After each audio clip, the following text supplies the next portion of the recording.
तन्त्र हुन्छ। सम्माननीय सभामुख महोदय, प्रजातन्त्रमा अभिव्यक्ति स्वतन्त्र हुन्छ, तर सरकारको नेतृत्व गर्ने व्यक्तिको अभिव्यक्ति जिम्मेवार पनि हुनुपर्छ। चिया पसलको गफ र संसदको अभिव्यक्ति बीच फरक हुन्छ। सामान्य नागरिकले भनेको कुरा र देशको प्रधानमन्त्रीले भनेको कुराको प्रभाव फरक हुन्छ।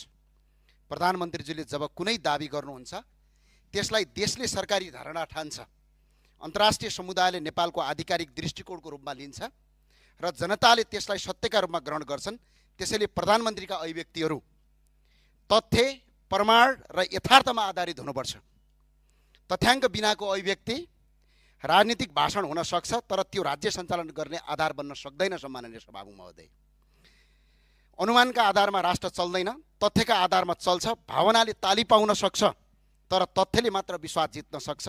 यदि सरकारसँग नेपालले भारतको सिमाना मिचेको कुनै पनि दाबी आधार छ भने सम्मानित संसद सक्षम प्रस्तुत गर्न म अपिल गर्दछु।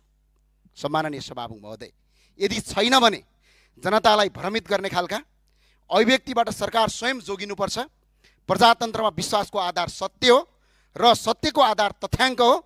त्यसैले प्रधानमन्त्रीलाई तथ्य बिना संसदमा बोलिएका शब्दहरू संसदको रेकर्डबाट हटाउनका लागि म संसद मार्फत सम्माननीय सभामुखज्यूलाई अपिल गर्न चाहन्छु। सम्माननीय सभामुखज्यू, यो सामान्य विषयवस्तु होइन, यो चिया पसलमा बोलेको कुरा होइन। सम्माननीय सभामुखज्यू, यो देशको प्रधानमन्त्रीले, देशको कार्यकारी प्रमुखले सम्मानित संसदमा राखेको विषयवस्तु यहाँ कि त तथ्य र प्रमाण पेश गरिनुपर्छ, होइन भने संसदको रेकर्डबाट प्रधानमन्त्रीको हिजो बोलिएको कुरा, नेपालले भारतको सीमा मेचिएको कुरा यदि प्रमाण छ भने पेश गरौँ, होइन भने संसदको रेकर्डबाट हटाउनका लागि म अपिल गर्छु। सम्माननीय सभामुखज्यूलाई निवेदन पनि गर्छु। धन्यवाद। जय राष्ट्रवाद, जय नेपाल।